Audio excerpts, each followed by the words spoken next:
خدا شرم بداره. از بنده های خدا که شرم نداشته از خدا شرم بداره. این چی عیب شرمندگی است؟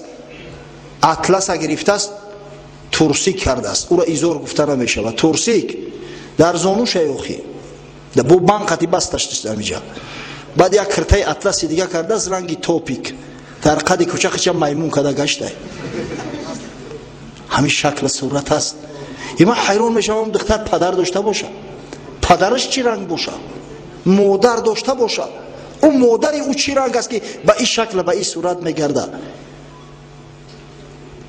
پیغمبر خدا صلی الله علیه و سلم گفت صنفان من اهل نار لم ارهما.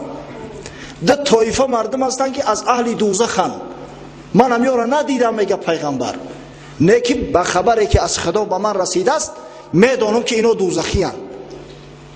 سبحان الله، اگر پیغمبر به این شکل و صورت ایش زنای شرمنده را میدید آیا امتی ایو را قبول میکرد؟ ای رنگ شو بیزار بود.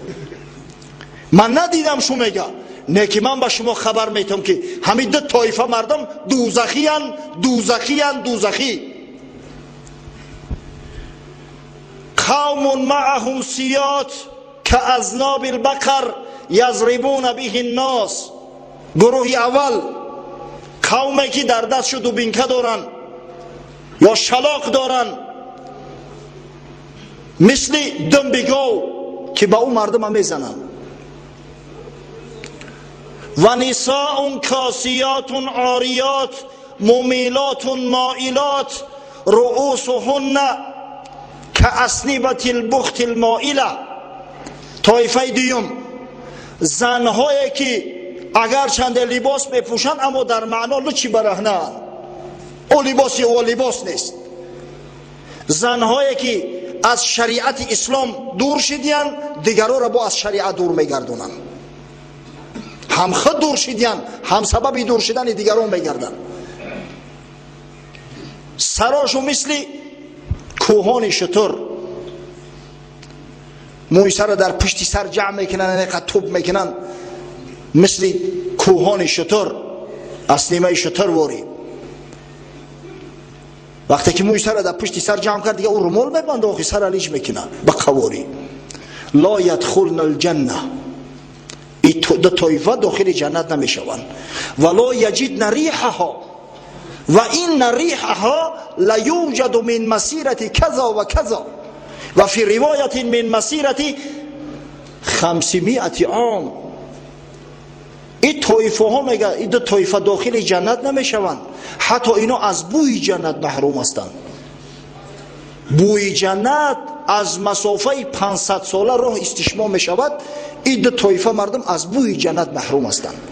پس بخد بیای خواهرای عزیز، آخه شرافت شما در عزت شما است، شرافت و آبروی شما در پوشیدن و مستور بدن شما است که یک از حرمت احترام تو میکنه. با این شکل صورت در کوچه میبره کی شما را احترام کنه؟ کی احترام تو کنه؟ بعضی جوانان شکایت میکنن که امروز جوانای ما بی ادب شدیان، زنهای شودار هم گپ میپرتوین.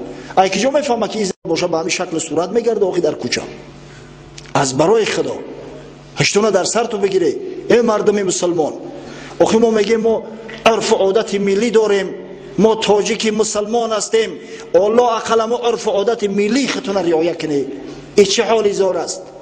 این چه حالی زار است؟ همین رومال با کی زیان کرده است؟ رومال حسن کی را کم کرده است؟ قسم به خدا برعکس است. یکی از سبب‌های آن که در اروپا در تهلکه غلطیدن در بعض ممالک در جاهای جمعیتی دیگه سطر عورت منع میکنن، حجاب منع میکنن، آن است که دیدن که زنهای اروپا حتی مایل به سطر شدن. و زن وقتی مستوره باشه ببینه چقدر شرافت آبرو داره، هر کس جرأت نمیکنه به پیشش نزدیک شود. پس آبروی شما، عزت شما، تمدن شما، کلتور شما در سطر عورت است. زنهای عزیز و پسرای مهربان، اگر کرده صاحب تمدن استه، اگر نکرده یک مقلد استه. این تقلیدش میمون هم کرده میتونه. برای تقلید کردن یگان عقل و فراست در کار نیست. شرق را از هم برد تقلید غرب، باید این اقوام را تنقید غرب. حضرت علامه اقبال لاهوری شخصی که تعلیم اروپایی داره، شخصی که در اروپا خوانده است، ما و شما را تحذیر میده که شرق تقلید غرب از بین میبره، نست نابود میکنه. قوت مغرب نه از چنگ و رباب، نه زی رقصی دخترانی به حجاب، نه زی سحری ساحرانی لالروست، نه زی عریان ساق و نه از قطع موست. قوت مغرب زوری اروپا و امریکا از سینتزاتر نیست، از گیتار نیست، از رقص او دخترای فاحشه نیم برهنه نیست، از کازینو و نشینای کلوبا نیست، از بریدن مو پرچاسکا و سریلیچ کردن و کونیلیچ گشتن نیست. قوت مغرب از علم و فن است، از همین آتش چراغش روشن است. زوری اونو تواناییش و اقتصادی به قوتشو از علم دانش ای. مدنیت در آموختن ای، در تعلیم ای. مدنیت در تقلید کرکرانه و میمونوار نیست. قوت مغرب از علم و فن است، از همین آتش چراغش روشن است. حکمت از قطع و برید جامه نیست، مانع علم و هنر عمامه نیست. هیچ وقت سلام مانع علم و هنر نمیشه. سر تلیچ کردی و موی سر تبریدی تو کلتورنی نمیشه. هیچ وقت مدنیتی تو، علمی تو، دانشی تو، فراستی تو در علم تای، در تمدن تای، در عقل فراست تای. ای جوانی عزیز، علم و فن رو ای جوانی شوخ شنگ مغز می باید، نه تقلیدی فرنگ. برای علم و فن عقل در کار، مغز در کار، کوشش در کار. با تقلیدی فرنگ هیچ وقت صاحب علم و فن نمیشه. هیچ وقت. روسا یک مثال دارن، میگن по одежке встречают, по уму провожают. الان لباس تا میبینن قبولت میکنن، بعد عقل تدیده با تو معامله و مناسبت میشوه. میبینن لباس و سر لباس تا چی، بعد با عقل با تو معامله میشوه. سالی 2001 بود، رحمتی پدرم بیمار بود، در همین شفاخانه مدگرداک 4 اتاج در خواب یکم.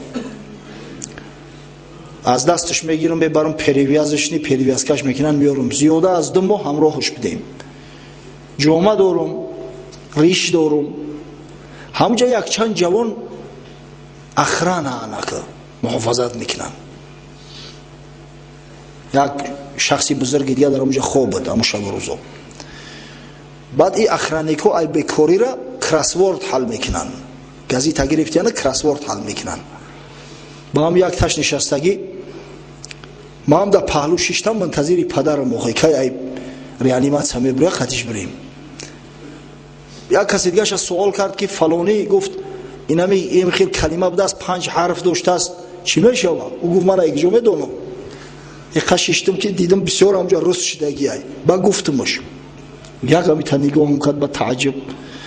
بعد ورتیکال شد حل کرده است، پرپندیکولار شد باید چکنه حرفی اولش یافشید کو ایش چی میشیده باشه؟ گفتم میشینه ای خیلی میشه پریده جاش خشت در ریش صدقه بوبیتا که جو میدونی. گفتم دودر جان، بوبیت اونیورسیتت دولتی تاجیکستان ولی دانشگاه ملی است، با دیپلمی سرخ تمام کردگی ای. عجب مردمی. شما همی تو گالستوک کستونو برو کنه بینه آدم هیچ حساب نمیکنید. اما دیگه ما در همون حجره خطی پدرم بدیم، همه کراسورداش نمیوردن در پیش ما حل میکردن. داملو همجا چی میشیده باشه؟ از همون خاطر علم و فن رو ای جوانی شوخ و شنگ مغز میباید، نه تقلیدی فرنگ. اما شما تازه و آزاده باشه، خشرو باشه، لباسای خشرو پوشه. ولی یک چیز در مفکوره ما ششتگی، خاصتا مردم پیشینه میگن ایچی تا آبازی ای، آبازی در یک هفته یک بار میشوه. سبحان الله. یا تو باشه در دوره سویتی بنیدین بود، یک روزش هم روزی حمام بود، یا در عسکری یک روز بنیدین ای. این بیچاره خیال میکنن که همین آدم باید در یک هفته یک بار آبازی کنه. هر روز آبازی کنه، اگر امکان داره در یک روز 5 بار آبازی کنه. باور کنه در همین گرمی من شرایط بیاوم، همه هر باره که طهارت کردن لازم شود غسل میکنم. ای هم سلقین شای، هم توزه و آزاده شای در این گرمی بدن آدم عرق میکنه. ببینه پیامبر صلی الله علیه و سلم چقدر به تازگی و آزادگی خوشبویی اعتبار میداد. در روز جمعه امر کرده است امت که غسل کرده و بعد بیایه نماز. اگر چند با وضوء میشه و کنه نماز خونده. چرا غسل؟ زیرا که همون چرکی بدن نابود شود. وقتی که چرک در بدنت نباشه عرق هم که کنی بوی بد از بدنت خارج نمیشه تو چند مدت. از همین خاطر باید تازه باشه، آزاده باشه. امکانیت داره، امکانیت. همین پوشیدن لباس زیبا هم دلالت به سلیقه میکنه. کسای لباس تازه و آزاده میپوشن که اتیکه و استتیکه را میدونن. آخه شما جوانای عصر 21 پیغمبر خدا صلی الله علیه و سلم به امتش تاکید کرد احسنوا لباسکم و اصلحوا رحالکم. گفت بهترین لباس ها را پوشه، لباس خوب پوشه. حضرت امام اعظم ابو حنیفه بهترین لباس میپوشه، زیباترین لباس ها میپوشه. اصلحوا رحالکم، در سواری های بهترین سوار شوی، در سواری بهترین سوار شوی. ان الله یحب ان یرى اثر نعمته علی عبده. خداوند دوست می‌داره که اثر نعمتش در بندش ببینه. 30-40 هزار دلار در تای سر مونی و یا لباس کندگی جیدن بپوشی بگردی خدا را خوش نمیآید. لباس را تازه و آزاده کنی به خاطر خدا، برای افتخار و تکبری دنیا نه، به خاطر خدا لباس تازه و آزاده پوشی. همین ریش سفیدای ما را ببینه، بعضیش بسیار زیکان، بسیار زیکان، خدا نگهبانشون باشه. وقتی لباس میپوشن میان میگوی ملائکه اومده است. ریشش سفید، سر لباس تازه سفید آزاده خوشبو داره، در سر باید سلای دیگر بسته است، میگوی قشون ملائکه ها می اومده باشن. انا به همه تقلید کنه، خشو به حال شد. زبنای پسته استفاده بره. کسای زبنای پسته استفاده نمیکنه، از زبنای پسته بهتر مسواک باید داشته باشه، تازه و آزاده کنه، خطونه خوشبو کنه. زیرا اسلام دین پاکی و تازگی است. حضرت جبرئیل دیده باش صورت در اومد که عمر رضی الله عنه میگه ما در تعجب موندیم از لباس سفید تازه و آزادش، از موی سیاه تازه و آزاده و خوشروش در تعجب موندیم که آدم اینقدر بزیب میشید است، اینقدر خوش لباس میشید است. انا میگم تازه و خوش لباس باشه. جوانای عزیز، مسلمان ها غر محجلین هستند، یعنی که یک پیشانی تابناک دارن. در بدن گاوی سیاه ببینه اگر یک داغی سفید باشه چقدر خوشرو و یک داغ. انا مسلمان ها در بدن بنی بشر مثل انا داغی سفید خوشرو هستند. باید به همین سزاوار باشه. خواهش میکنم و تقلیدی به دیگران نکنه.